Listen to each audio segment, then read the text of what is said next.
لا إله إلا الله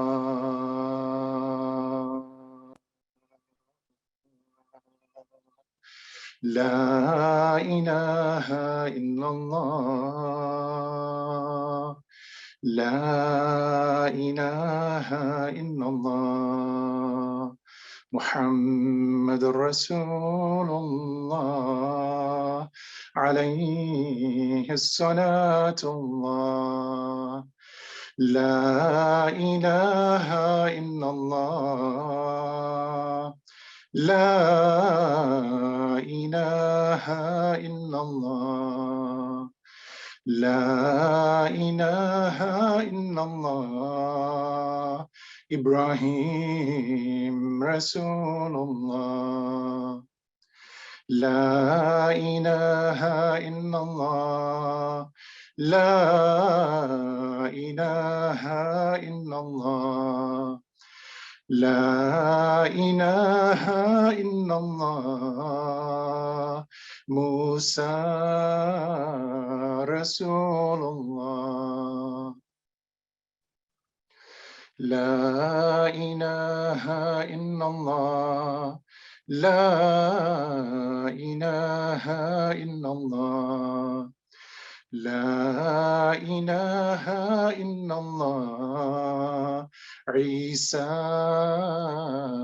رسول الله اللهم أنت السلام ومنك السلام وإليك يعود السلام تباركت ربنا وتعاليت يا ذا الجلال والإكرام اللهم أنت السلام ومنك السلام وإليك يعود السلام تباركت ربنا وتعاليت يا ذا الجلال والإكرام اللهم أنت السلام ومنك السلام وإليك يعود السلام تباركت ربنا وتعاليت يا ذا الجلال والإكرام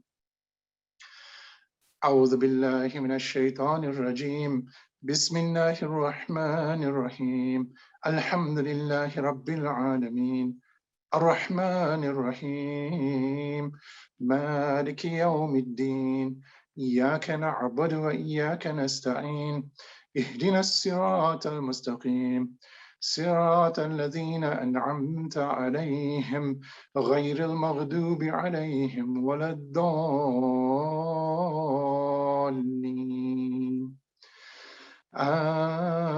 آمين.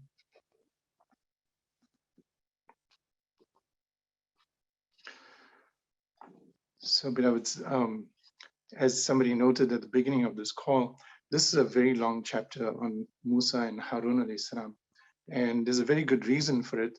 Actually, if you look at the Quran, after Adam alayhi salam, the first prophet and the first sort of peoples that we are introduced to are Bani Israel, the people of Musa alayhi salam, the people also of Yaqub alayhi salam.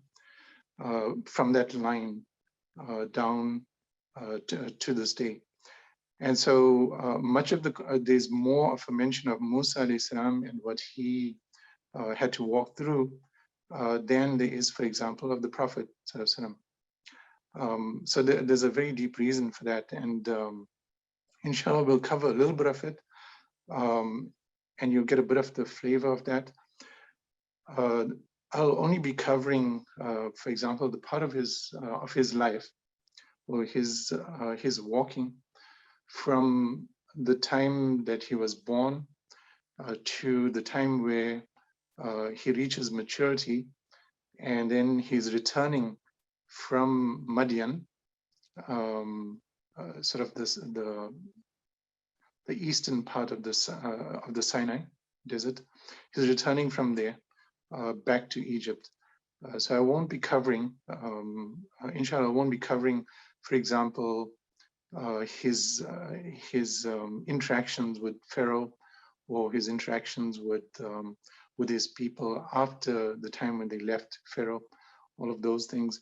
I may cover a little bit of it as part of a description of the Nasut, which is the subtle body. So we'll be covering some of that. But pretty much in terms of this chapter, in the stories of the prophets, it'll mainly be this piece which is associated with his birth and him becoming or being becoming a prophet, being made a Nabi, not his actual sort of mission after that. So there are a few things that I will cover. The one is the circumstances around his birth, and then the story of how he has to leave Egypt, and the wisdom behind that, the wisdom that Sidi shares behind that, and then the wisdom behind what it is that the Pharaoh did. So I'll recite to you, inshallah, some of this from the Quran directly. Sidi is quoting directly from the Quran, but there's a transmission that inshallah is possible from the Quran that's difficult to convey in the English. So inshallah, I hope that that you get some of that flavor. So the pieces, as I said, will be his birth, circumstances around his birth, the wisdom that Sidi describes behind the killing of and the subjugation of Bani Israel, the children of Jacob, the children of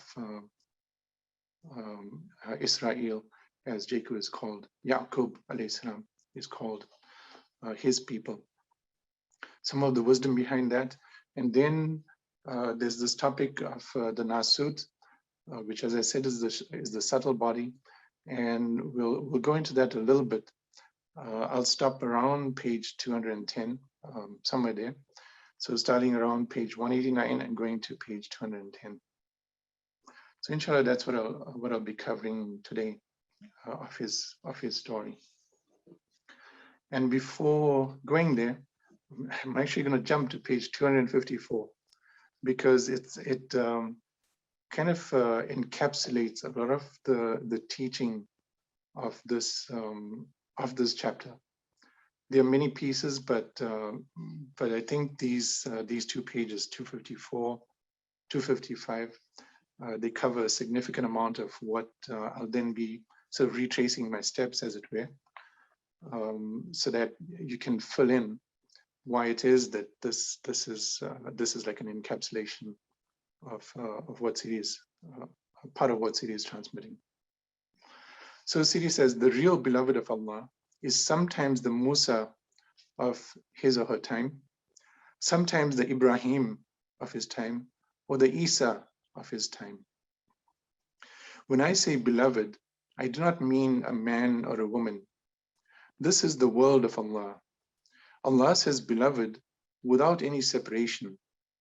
This comes from the essence of the deep secret love. Allah says, without love, you cannot move.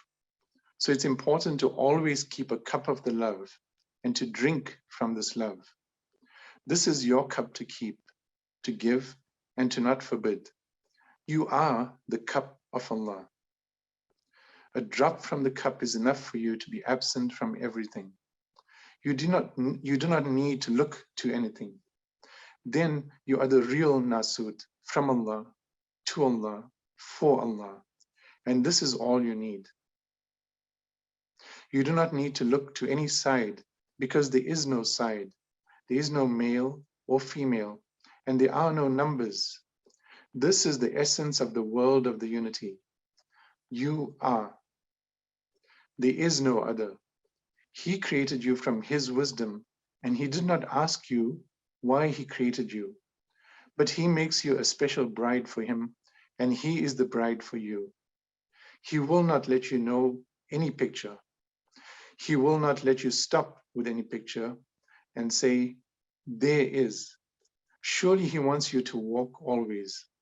If you love, he calls you and sends a message to you with his beloveds and says, this is a letter from me. Come to me. Why do you wait? Some of the beloveds wait and some cannot wait. There's a time for everyone. Thank Allah for what he gives you to be with him always. This is from his wisdom, and it is a holy word. Like I said before, Pharaoh or Firaun is the name of a station and is like a mountain or a holy veil for Musa, Moses, peace be upon him. He would like to cross this mountain. Without this holy veil, Musa a.s. could not understand Allah and he would not reach Allah. This means that Firaun is the mercy for Musa. Without him, Musa could not continue his message. He's a very holy veil for Musa, a complete picture. Allah made him a king and he claimed to be a god. He had soldiers and he had everything. Musa had nothing from the dunya, from this world. Allah wants to teach us to not stop with these things of the world, these things that we experience in this mulk. We need to move on to the malakut and to the jabarut. Allah says to those who live outside in this world, you're not as strong as Fir'aun and you're not as rich as he is, but if you stop with these pictures, you cannot take anything. Then you're just like Fir'aun, who was still with himself, with his nafs, his ego self. He did not walk or follow the calling from Allah through Musa, but money did not feed him. His kingdom did not feed him. Nothing fed him, and he fell down. So beloveds, as I'm reading this, there's a Pharaoh in every one of us, and that Pharaoh is our ego self. And so when you hear Musa and you hear Pharaoh, inshallah, also look at yourself and the ways in which you have the actions of Pharaoh, or you have the feelings of Pharaoh, or the thoughts of Pharaoh, the fears of Pharaoh, the aspirations of Pharaoh to control and to dominate this existence, and the calling within your heart also of the Musa that's there, and the Isa, the Ibrahim, the Muhammad, all of the prophets that are also there, represented in the various ways of your being, the various ways in which you show up at all of your levels, within your heart, within your body, within your heart, your soul, and your spirit. He did not walk or follow the calling from Allah through Musa. And Musa doesn't necessarily have to be the prophet at that time. There is a Musa in this moment, there's an Isa in this moment, and there's an Ibrahim and a Muhammad in this moment, just as there was a Sidi and there is a Sidi in this moment. So listen to that call, or follow the calling from Allah through Musa. He was an idol for his people. Allah said to Musa, this is a big idol, and it is important to break this big idol. It is like a bridge from the humanity. He had nasut, meaning Firaun had nasut, like everyone has a subtle body. But his nasut became thicker and full of the darkness. Allah says, you do not know me unless you break this idol and cross. You break the thickness of the veils that you may be enshrouded in. Like I said, this was deep walking for Musa, may peace and blessings be upon him, and deep mercy for him. This is only a name, a station, and a large bridge. That is, Pharaoh is only a name, a station, and a large bridge. Musa alayhi salam, with Allah's help, destroyed this bridge. Allah put fire in the mountain to see the fire and to make the fire holy. This was like the fire of Allah, which he gave to Musa alayhi salam on the mountain in the valley of Tuwa. He said, cross me, eat me, and destroy me through this veil. Then you find me. Then you destroy Firaun. Firaun had Allah inside him. He had the essence of the reality of Allah, but it is very important to destroy Firaun. This was deep walking for Firaun, for Musa, and for everyone. And still Firaun is Firaun, and he remains in the deep walking for everyone. This is the meaning of the station of Jalal, of majesty. It is very important to cross the station and know what is behind it. Allah. Nothing else but that. Firaun knew that Musa was a prophet, And Iblis knew, Shaitan or Iblis knew that Adam was a prophet and a beloved of Allah. But from the wisdom of Allah, he refused it. He refused because if he had not refused, you would not see the material world now. How could you see yourself through your body? When I say, what is the meaning? And you say, there is no Iblis, there is no Bilqis, there is no Sulaiman, but Allah. This is the complete wisdom and the complete word. Yes, these are names. Who gave these names? The people themselves. All these things are like ranks, nothing else. Know Allah in every rank.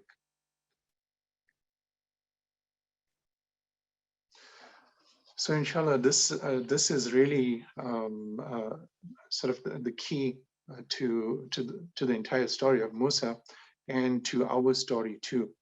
It's really the story of Allah through us, and for us to discover Allah through Allah and by Allah and for Allah.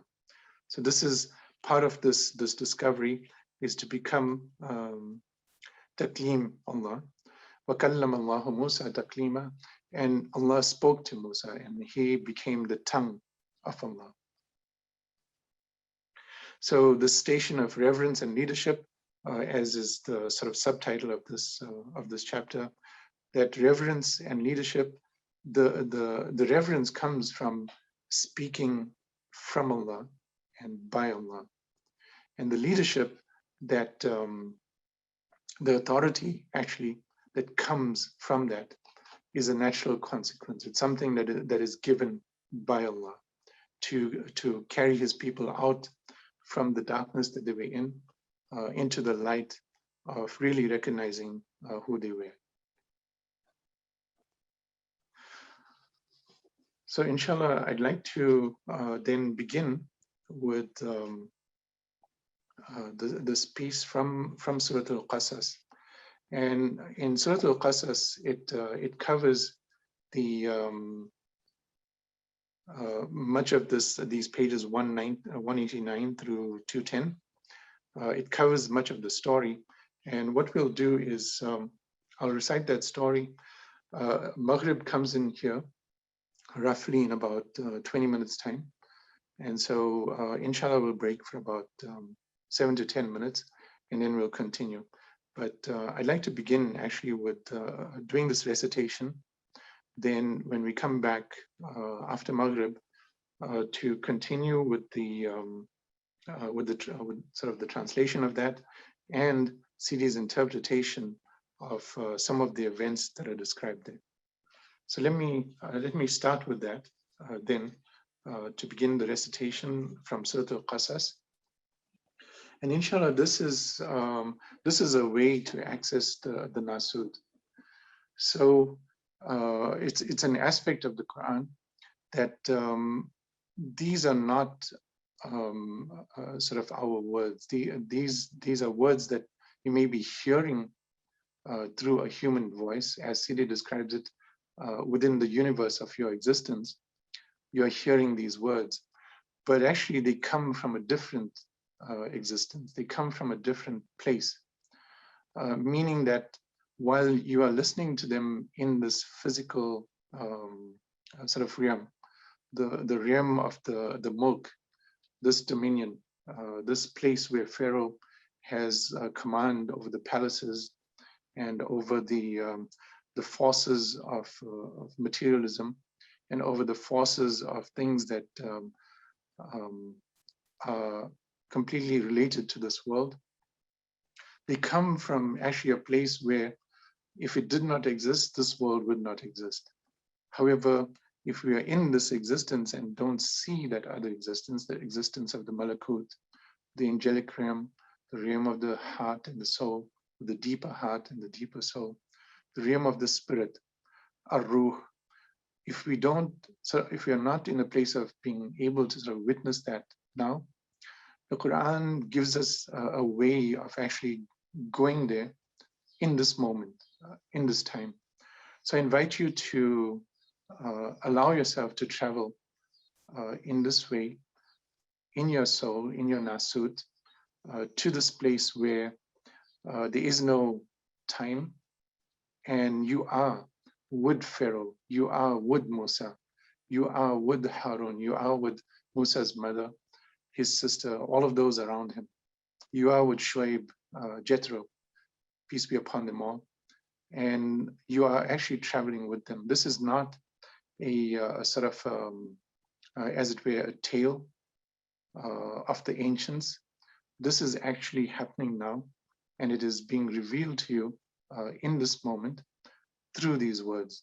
And that's what the Quran carries. So if you allow yourself to witness that, inshallah, the truth of what is being said will become clear to you. So to begin, this is Surah Al-Qasas, Surah 28, and we'll begin, we'll recite, inshallah, just about 30, just over 30 ayat. أعوذ بالله من الشيطان الرجيم بسم الله الرحمن الرحيم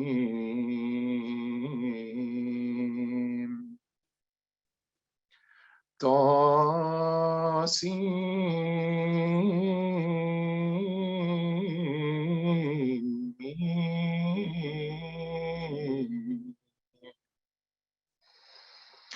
تلك آيات الكتاب المبين نتلو عليك من نبأ موسى وفرعون بالحق لقوم يؤمنون إن فرعون علا في الأرض وجعل أهلها شيعا يستضعف طائفة منهم يذبح أبناءهم ويستحيي نساءهم إنه كان من المفسدين ونريد أن نمن على الذين استضعفوا في الأرض ونجعلهم أئمة ونجعلهم الوارثين ونمكن لهم في الأرض ونري فرعون وهامان وجنودهما منهم